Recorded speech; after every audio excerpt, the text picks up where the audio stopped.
Alright everyone, I have been waiting to do this project. Longtime viewers of the channel know that I have done this before, actually. We made it as a gift for Agate angling. I'm talking, of course, about a functional, also decorative, agate blade folding knife. Except today we're doing it with a twist. That's right. We are going to make an iris agate blade folding knife. I think it's going to be amazing. Let me show you the slab that I'm thinking about. Alright, so this right here is the agate in question. It is lovely. Main reason I like this for this purpose, look closely. Do you see something? Exactly, you don't. There are no fractures, no fissures or anything like that. It is completely perfect. And check this out. This agate also happens to be a phenomenal iris agate. Look at that color. It is real nice. Very, very, very, very nice iris. This is a better specimen. That's a better slab with utility, which is an odd thing to say about iris agate, but hey. Even though this one is thicker, quite a bit thicker, it still has phenomenal color. I mean, I'm not going to complain about that by any means. Alright, so here's what I'm thinking. If you follow the curve of the color, it actually is dang near like the perfect shape that we need. So what I'm thinking is backbone, curve. Tip of the blade would be like right here, which means that iris banding will literally follow the edge of the blade. And I think that would be freaking awesome. So I'm gonna mark out my pattern and let's get to work. Here's what I'm thinking. That iris banding is gonna follow pretty much right where the curvature of the blade is gonna be. I didn't want it too close to the edge because I know a lot of that's gonna get ground down, but that's like pretty dang perfect, because demonstrate this even further.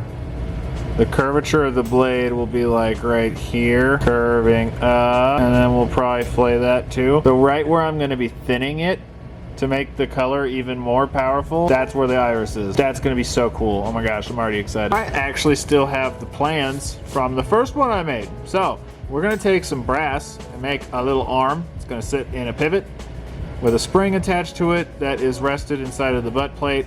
That will lock into that slot right there. Press that down with this little notch right here to lift the bar up, then you can close the blade. I made this entirely from scratch last time, and I'm planning on doing that again this time because it was a lot of fun, and the result is a 100% one-of-a-kind knife. It's really cool. So I think what we need to do is trim this slab so that we can free the blade from the slab. And there we have it, and freed and whatnot. So next we need to go over to the flat lab.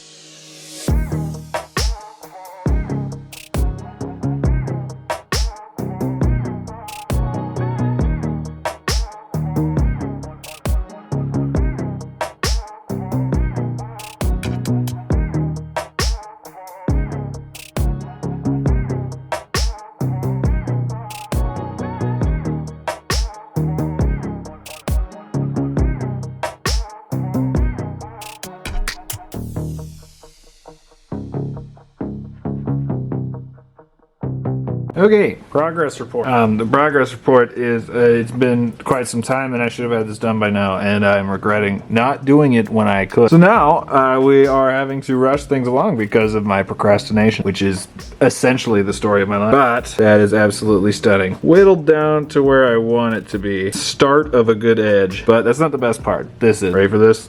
You're not, actually. Bam. Now that is a freaking iris. Oh my gosh.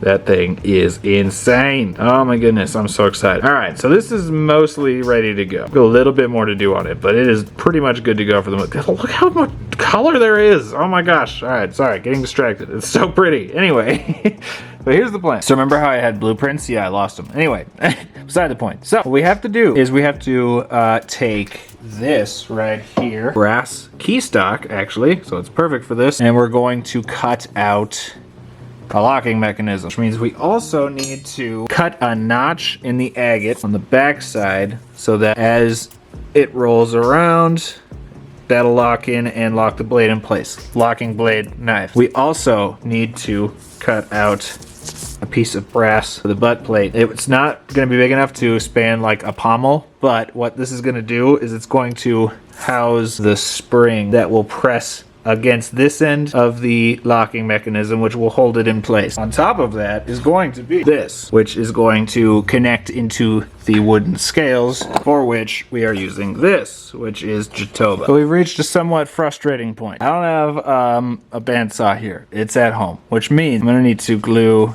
this down and go cut our scales off at home, as well as cut this piece at home. And then I'm gonna use hot glue, glue the two pieces together and shape them as one. We're not done though. Everything needs a liner to hold on to. So we also have to cut out this to match the shape of our scales. So our scales will go onto this. On the inside of that will be the brass butt plate, the locking mechanism, and the blade. Then another strip of metal on the other side, and so basically this is what we're looking at. Crude cross section, but basically we've got scales, which is the wood.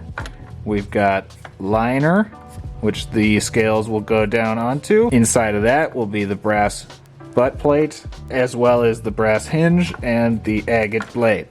And holding all of those together is going to be a mixture of epoxy and this, which is brass rod. This is also going to double as the hinge for the blade and the locking mechanism. And I'm probably going to put one in here just to keep that brass plate butted in place. So all of this rambling aside, I could just simplify this all by saying we have quite a bit of work to do and I shouldn't have procrastinated the way I did.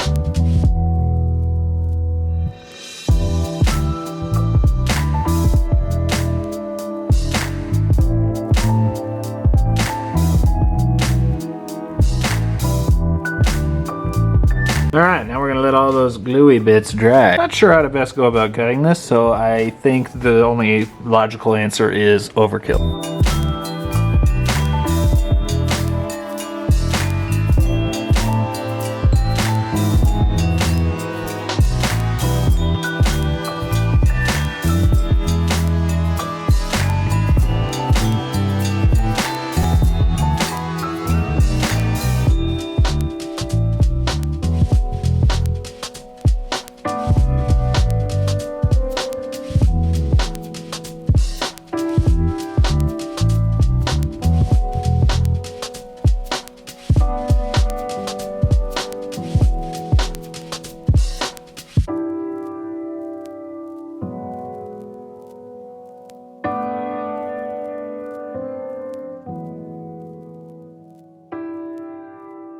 While these are curing, I need to cut these out. I'm still trying to figure out the best way to do this. Last time I used a jeweler's saw and it took so freaking long. That was the wrong tool for the job, for sure.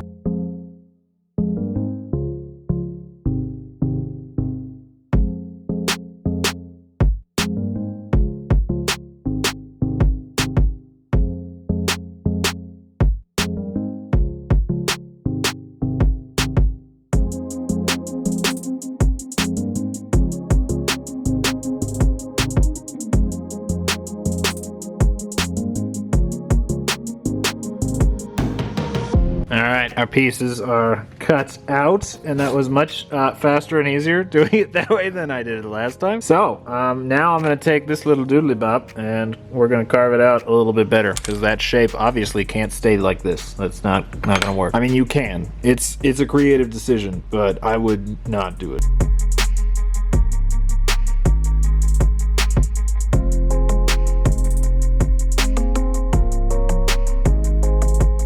So we're actually going to take a step back from these for a moment and do something a little more time sensitive. These are cured enough to sand, so we're going to do that. Before we glue these up, it's actually a good idea to kind of scuff these up. Hard to hold on to, just because it's going to give the epoxy more to hold on to. And I am just struggling today. Alright, we are ready for glue. Where did I put my mixing tray? Exactly what I'm talking about. Right in front of my face.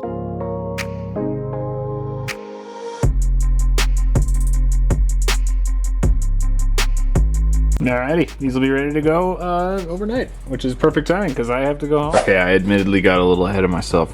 Yeah, that's my bad. So, I took these home last night and they're adhered together with hot glue, which means they'll be easy to pop apart, but I needed to do that so that I could get them nice and uniformly shaped. But we still need to flatten both sides because those little pieces on the pommel are poking up still, and obviously we got to get the paper off. But I'm gonna leave them attached together because that way when I drill it for the hinge points for the blade and the locking thingy, which is the technical term, they'll be nice and square and uniform. If I take them apart now, getting a square drill is going to be, well, impossible, I assume. I say that because I've never even seen a square drill. Got our hinge, well, locking mechanism. It's not a hinge. It's going to sit like right about here, which means the blade is going to be right about here. So we need to drill holes right here-ish and right here-ish. But again, to do that, this is gonna have to go home because that's where the drill press is. So I suppose in the meantime we should finish shaping this. But I realized I'm making more work for myself than I actually need to doing this by hand on sandpaper because brass, I don't know if you all at home do this, but brass is actually softer than agate. This is how much it's got to get shaped down on the spine up here. And we can do that on the flat lap just fine. Diamond will scoff at that brass after all the agates we've cut. Yeah, no worries.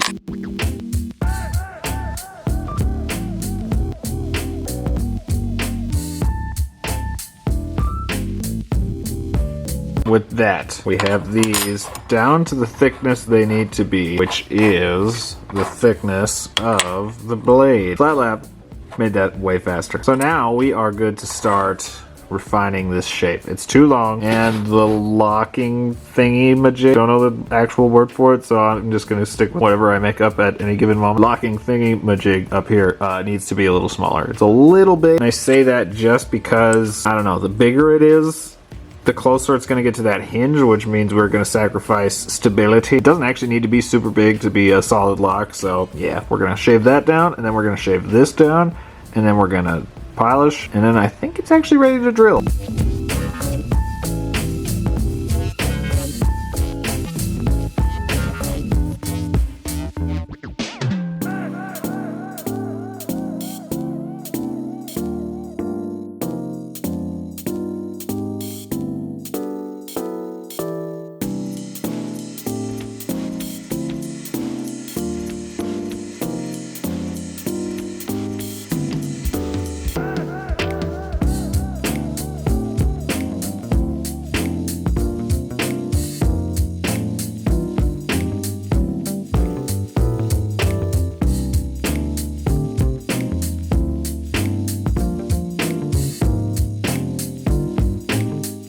We got this to this point, which means we now have to carve our slots on our agate. So I'm gonna drill a hole, cut a little notch so that it clears the lock, and then we gotta carve a little divot for the locking mechanism. If you can see it, where is it? There it is, to slip into the blade.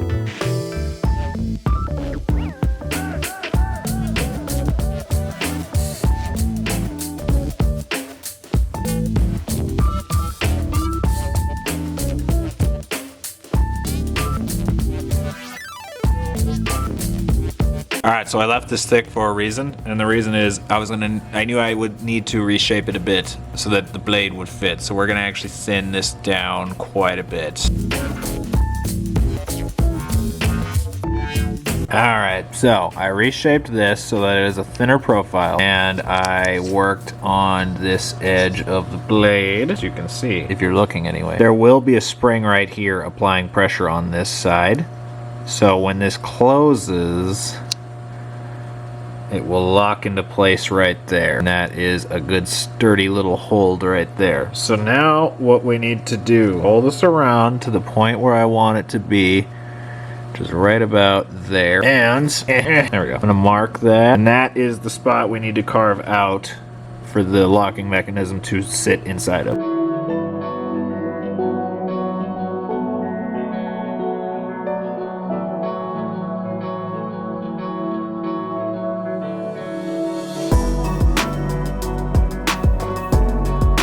Okay, we have a few more things we have to do before we are ready for assembly. For one, I'm gonna tidy this edge up. Oh gosh, focus. Just so it's a little smoother. It's still pretty rough, obviously, because I haven't polished it yet. We also need to cut a slot right about, oh, here-ish. And that will house the spring that will push against the locking mechanism. We have to cut out a slot for your thumb to push down on this bar. So, for example, when it's locked. I mean, do I need to, I'll do it anyway. Oh, my phone's ringing. You're on video. Oh. Say hello. Hello. It's Alexis, people. What? I was Are telling you just recording? Yeah. Oh, okay. Okay. That'll probably want to be right about there. So we're gonna leave these pinned together like this so that I can carve this out on both sides.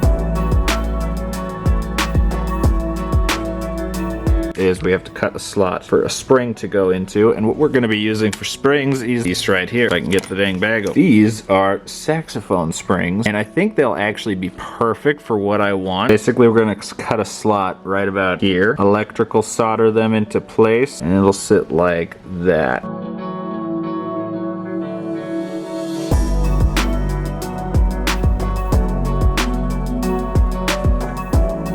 We are so close to assembly. See, we've got our spring right here. Applying pressure on this end of the bar, which means it's going to want to lock right there. So we push that in. We can roll this down. The spring will automatically pull it shut. Then we start extending it and it'll lock into place.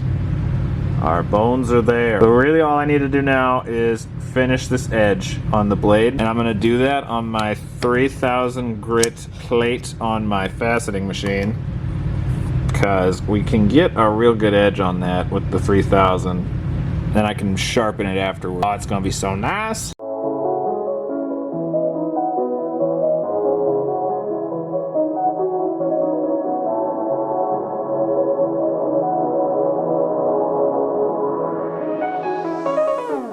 All right, well, the time has come at last.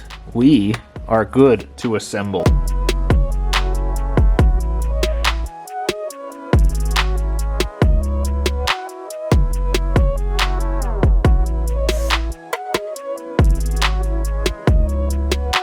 Alrighty, the epoxy is cured. It is assembled, so now we need to cut these pins off and we can start shaping the handle.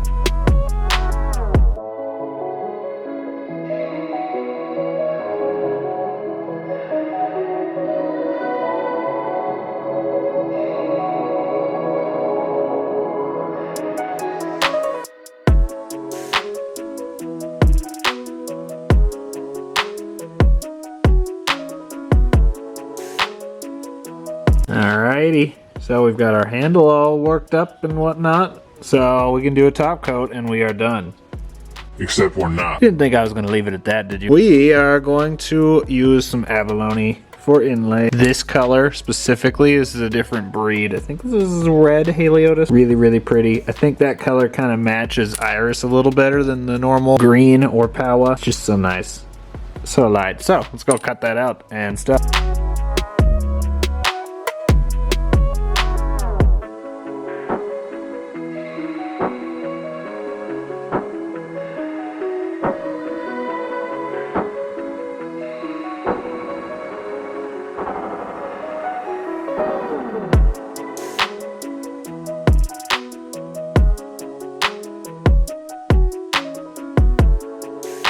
Alright, we got both sides ready, pieces to be put in, but there's always a little bit of space in between the wood and the inlay. So the way we fix that is patching. This is a piece of the wood from the scale, and I'm just gonna make a bunch of sawdust and we're gonna patch that in around the pieces of inlay.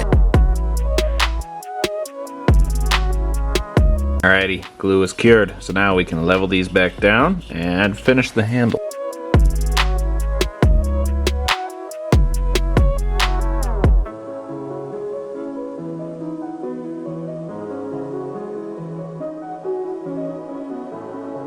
I think I'm gonna stain it. Oh yeah, that was a good call. Also, I forgot to put gloves on. All right, everyone. So we have stained it. We put in our inlay. got our blade, everything is ready to go. One thing left to do, and that is our top coat. We are so almost done though, that's so exciting. It took like 6 months to get to this point. Granted, it took 6 months because 5 of the 6 months, it was just raw material sitting on my bench, but hey, we got there, that's what counts. Now we're gonna use this over top of that finish, or finish stain. This is the finish that we're going, you know what I mean.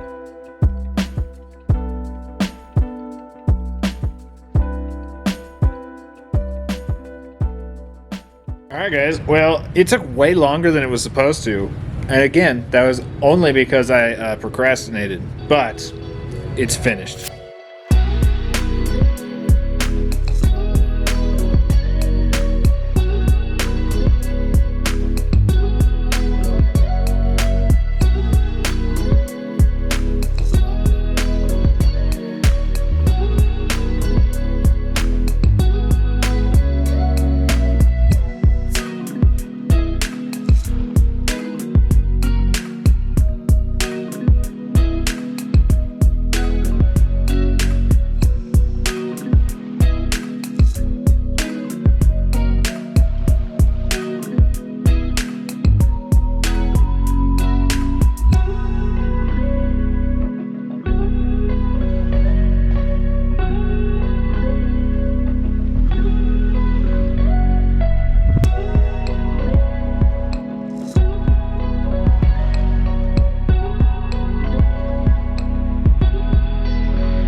Alrighty guys, well, there you have it. It took a long time only because I put it on the back burner for so long. Once we actually started, it came out so nice, and honestly, that edge is way nicer than I was expecting. I mean, it's agate, it's super hard, so I figured we'd probably be able to get an edge out of it, but I don't know, it's sharper than I thought it was. I mean, you probably still aren't going to be eating dinner with it. It's not like a fillet knife, but shockingly sharp. And the abalone came out so nice. It matches the rainbow so well. Oh, it's so pretty. Like I said in the beginning of the video, I've made one of these before, but it was just a normal agate. That iris blade is so freaking pretty. And the locking mechanism works so perfectly. Listen to the sound, listen, ready? That's a good sound. That's music right there. Ah, that's so cool. Wait, I'm just now noticing something. I totally forgot to clean that Sharpie off. I guess I probably, you know, could have gotten away with not pointing it out, but I did. So, here we are. Honestly, this handle shape is like so comfortable. This is so awesome. I'm really, really happy with it. To the man that I lovingly call my captor, I'm very, very grateful for the opportunity to take part in this year's Makers Challenge, and I hope I did you proud. It's just so satisfying. You ever make something and then you just kind of sit there and play with it once it's done? Just because you're like, yeah. It's one of those moments where even off camera, I've kind of just been sitting here playing with it because it came out so nice. I'm so happy. Alrighty everyone, and with that wraps up another Makers Challenge. Can you believe we've done 5 of these? It's just insane. 5 total Makers Challenge across 4 years. It's just crazy. And it also makes me very happy to all of the makers that come back every single year. You guys are awesome. You're awesome, and the stuff you make is fantastic. And I look forward every year to seeing what you'll come up with. And you, viewer at home, you're also awesome. Let me know what you thought of my iris knife. I'm in love with it. I think it's like the coolest thing ever, and I keep just playing with it. Let me know if you'd like to see more of these in the future, because they're so much fun to make, and I honestly don't know why I've only made 2. They're just awesome. But yeah, guys, I think that is going to do it for this year's Makers Challenge. One more big shout out to all of the amazing channels that took part, and I already am looking forward to see what you make next year. But yeah, guys, I hope you all enjoyed, and I will see you next time.